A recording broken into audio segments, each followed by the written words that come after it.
Welcome to Storytelling.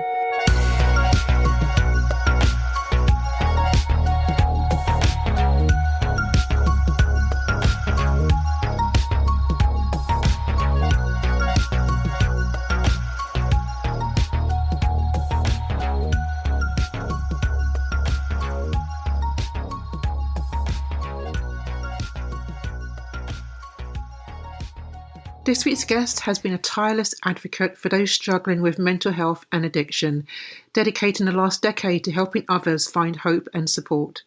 After losing his twin brother to an accidental drug overdose in 2014, he turned personal tragedy into a mission to make a difference. Drawing from his own 20-year battle with addiction, he's worked to create resources like the 7-Day Beat Addiction Plan, launched a charity in his brother's memory, and co-founded a local homeless support group. Whether running 950 miles across the UK to raise awareness or mentoring individuals one-on-one, his commitment to others is unwavering. Please welcome Chris Hill. Hello, Chris, and welcome to the podcast. How are we doing, Debbie? Great, thank you. Chris, what inspired you to dedicate your life to helping others overcome addiction? It really was born out of tragedy, really. 10 years ago, I lost my twin brother to an accidental drug overdose. Both myself and him had experienced many years of addiction, but it was all recreational. It was fun. It was parties. It was clubs. It was pubs. But there was always a sinister side to it. So what that meant is that we got pleasure, but then there was always a pain side. So that was the cost, the mental health, the behaviour. There always seemed to be a consequence to our actions.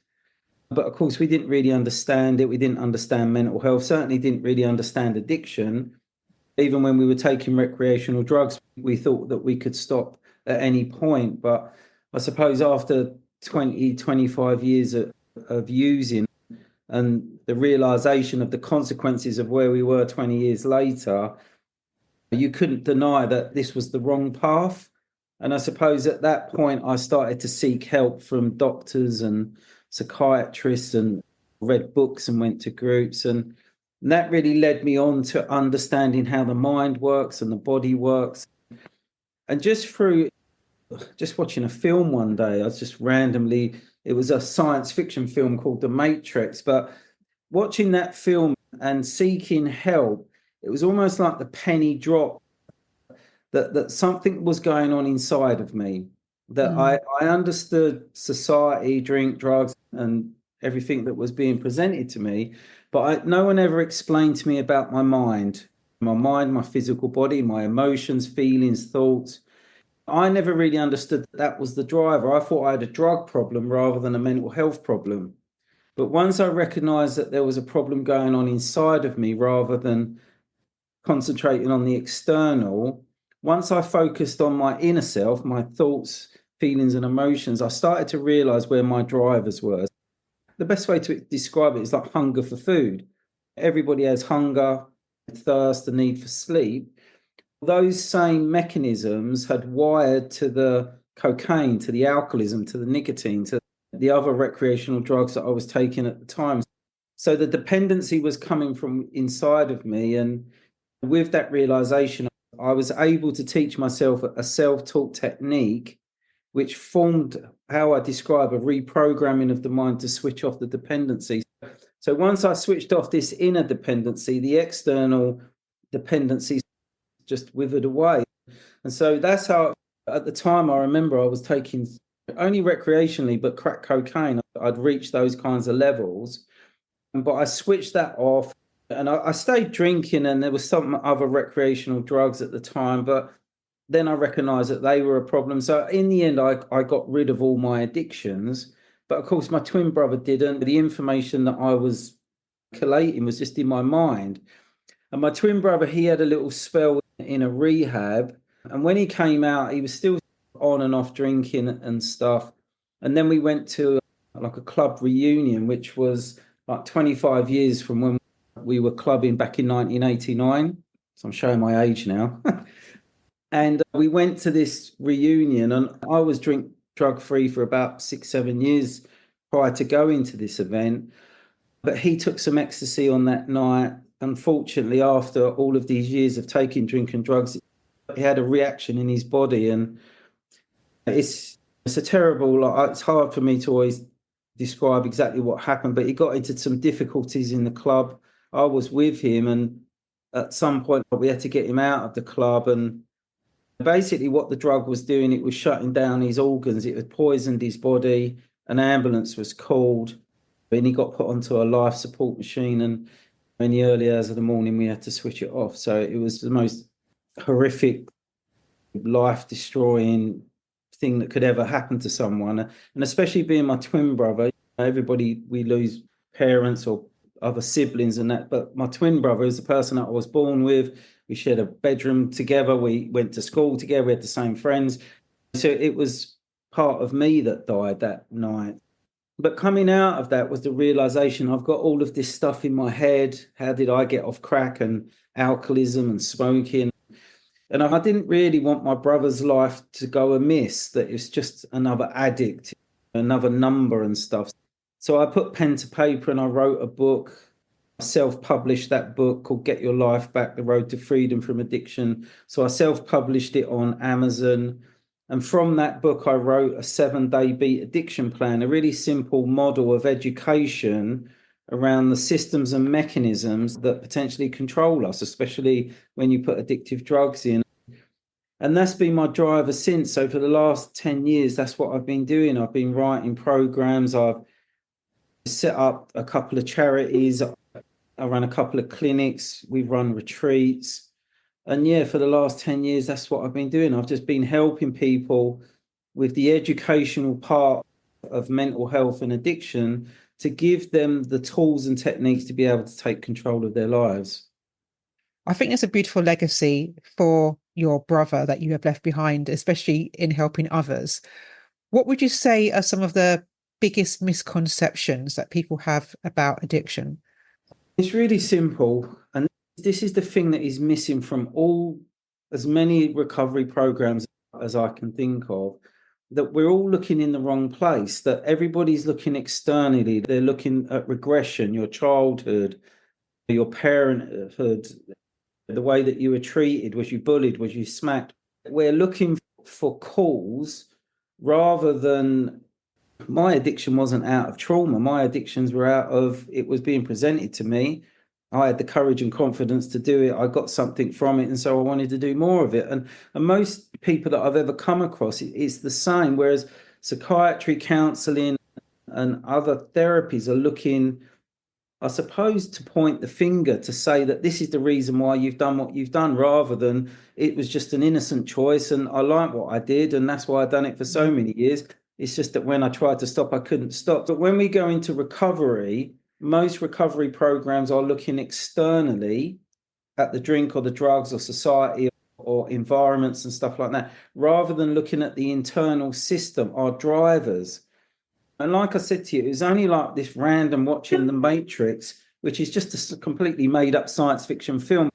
But what caught my eye was the model of billions of people living their lives out, but not understanding that there are systems and mechanisms working in the background, basically controlling them.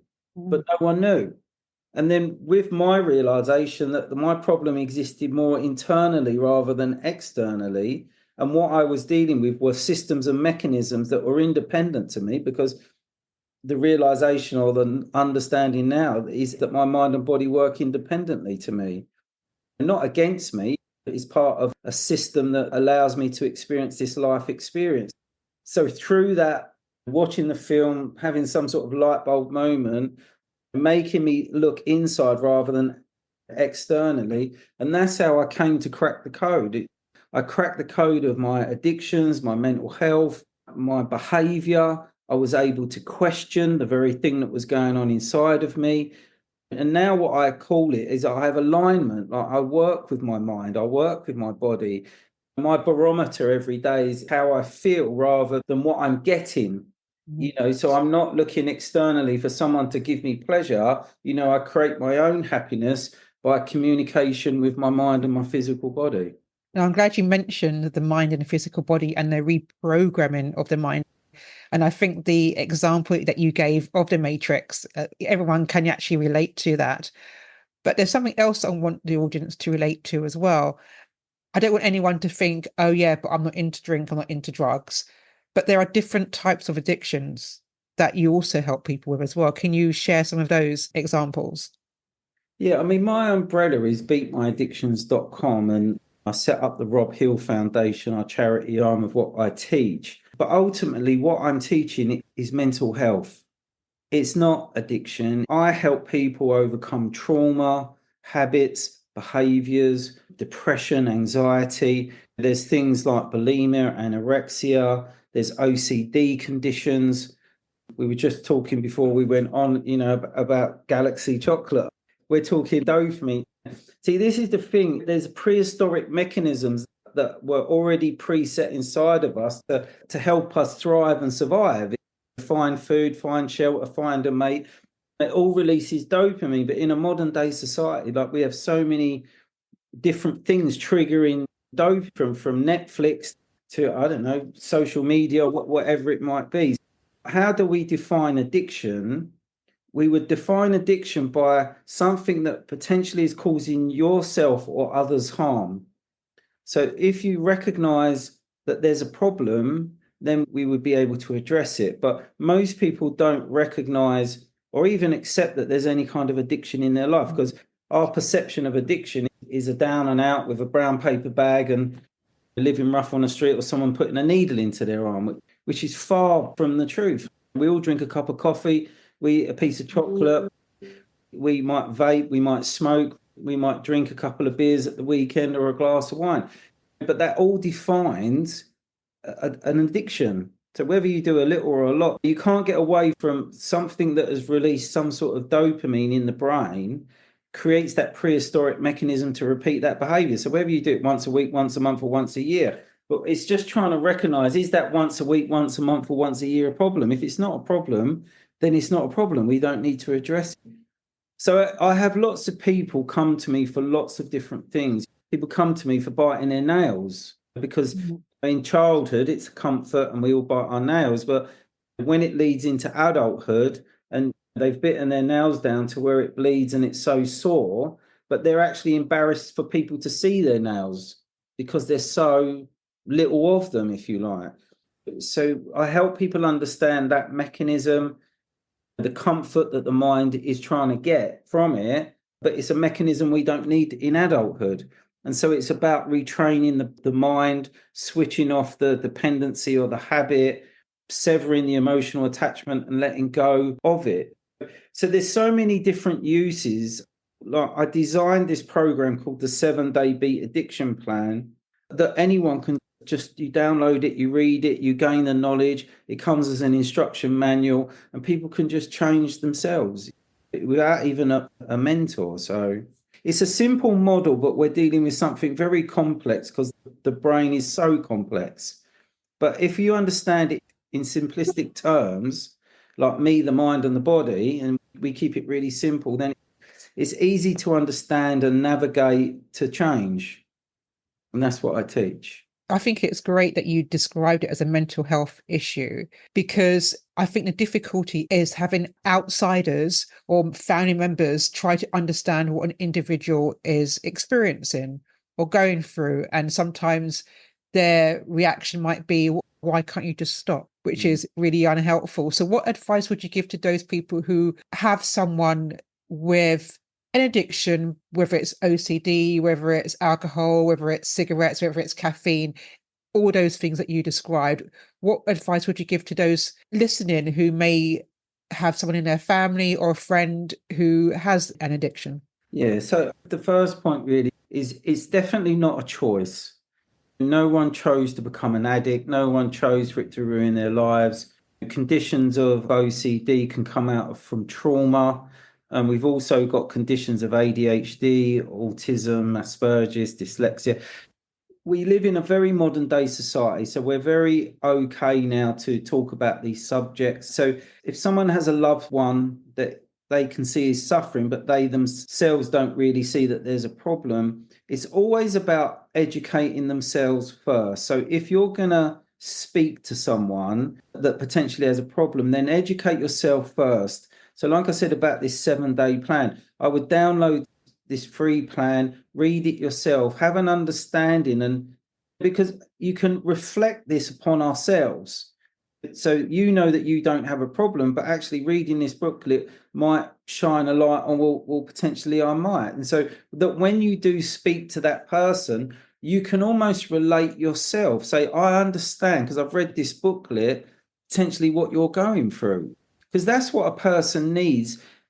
The moment someone is told, if you try and tell someone like you've got to stop, or the moment someone tells someone something, then the walls go up. It's very difficult to get information. But if we approach it in a more asking way, and I read this booklet the other day and I found it really interesting and I relate to some of it, I'm wondering if it would help you. So the emphasis isn't on them, like you're accepting something in yourself and saying, I found it really interesting. I'm wondering if you would have a read. And that would be a way to help. And I suppose the other thing is we can offer help, but then it has to be left with them for them to come back to you rather than you keep going on at them, because the more you go on at them, it's near on impossible to help someone. So for someone to seek help, it has to come from them. Now, of course, you can nudge them, you can present something, but then you have to step back unless it's a complete emergency, and then you can call someone like myself or another expert in, and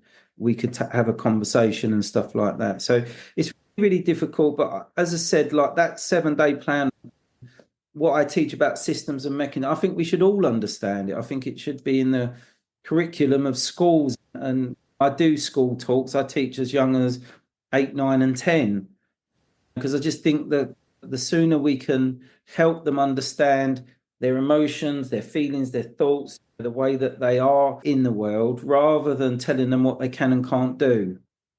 So to give people choice rather than restrict. Because if someone at school told me not to smoke, as soon as their back's turned, what am I doing? I'm going to smoke. Because I wonder why I can't smoke, wonder what it is. So I teach more about consequences rather than what you can and can't. Is if you smoke a cigarette, this is what will happen inside your body. This is how dependency starts, and this is what you're going to have to do to get off it. This is the side effects of cannabis. This is the side effects of alcohol, cocaine, ketamine. So I try to talk about consequences rather than, don't do drugs or something, because it doesn't work. And I say this to a lot of people, the only route out of this, and we are at epidemic levels, we have to admit this now in this country, from the earliest age of vaping, all the kids are now vaping, which leads on to the cannabis, which leads on to the ketamine, which then the alcoholism, then the cocaine and the pharmaceutical drugs. And I'm just talking about our youngsters, like in adulthood, I think something like 1 in 4 adults in this country now addicted to antidepressants, antipsychotics, or opiate painkillers. That's the pharmaceutical industry. And so that's before you get onto the nicotine and the alcoholism. 50 million adults in this country drink alcohol. We live in a very addicted society. So it's trying to understand what is that and what can we do about it. But as I said, the only route out of all of this, because we're not about to ban anything, we're more legalizing stuff than anything else. So it's more about education of mind, physical body, systems and mechanisms, and also the consequences if you do. Because on a can of beer, it doesn't say that this drug is a depressant. It can cause suicidal thoughts, marriage breakup, kids, family, I don't know, liver disease. Like on a cigarette packet, there's a warning, but on a can of beer or a bottle of vodka, there are none of these warnings.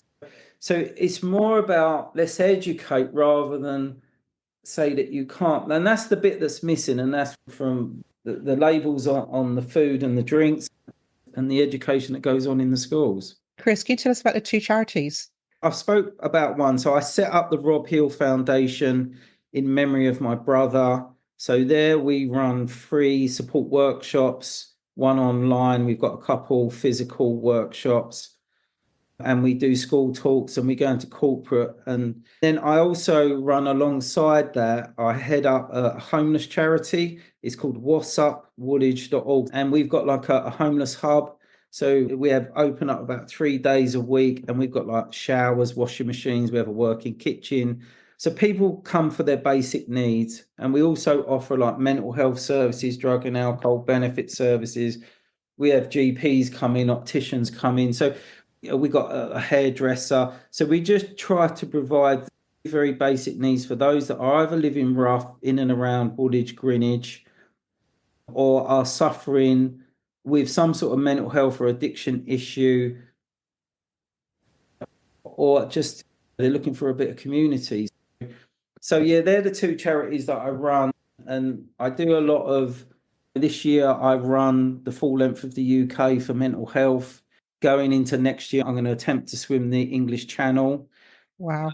So I do a lot of things to promote good mental health, how to challenge ourselves, how to break down barriers and make it inclusive for everybody. As I said, when I talk about me, the mind and the body, it comes very close to religion, but we don't teach religion. But we do try and encourage people to have faith in something. So we try to protect everybody's religious beliefs, cultures, age, wealth. Unfortunately, mental health and addiction, that there are no barriers to anything. And that works right the way down to a homeless person who slipped through the gaps. So I try to help from top to bottom, and we try to be inclusive as we can, because we recognise that every single person needs this help. And then hopefully one day through government, or I don't know, maybe a more inspirational person than me comes along and says, like, we need this in every school and stuff like that. As I said, my job is of an educator, a teacher, a mentor. I'm just doing my best with the time that I've got. No, it's much appreciated. What advice would you give to anyone who's listening? They've been inspired by what they've heard, but they're not too sure what their starting point should be to either get off an addiction or to support somebody? The answer is, if you are addicted to anything or you think that there's a problem, please don't just try and stop. We call that the willpower method, and it only lasts for short periods, and then people give up. So the answer to it is, it starts off with education, and seek help from doctors and local services. You know, there's a lot of good people out there, but as I said, the route out of mental health and addiction is through education. And the sooner you start to read or listen, just like listening to this podcast, like I watched that film, The Matrix, a random film, but there was a light bulb that went off. But from that light bulb then started a journey. And it's a journey that people have got to go on. There's no quick fix, no magic wands, magic pills. It's about education and a will to want to get better. And as long as you've got that, and it's not willpower, it's just that you consciously know, I'm not prepared to stay like this. This isn't what my life was meant to be. I found myself in this predicament, but now I've got to get myself out. And the thing is, if anyone's waiting for someone to come knocking on their door to make them better, you need to stop that, because nobody's coming. It's hard to say that. But if you want to get well, you have to get well yourself and stop relying on other people. And just through that understanding and reading a very simple document, like, there's enough to put that light bulb on for you to start on that journey. And myself and other organisations are there to help. Once you start looking, you will find what you're looking for. Chris, thank you for such wonderful advice. And thank you very much for being a guest on this podcast. And thank you for having me on, Debbie. Amazing. Thank you. If you've been affected by the issues we've discussed today and would like further information or support, then please follow the links in the show notes.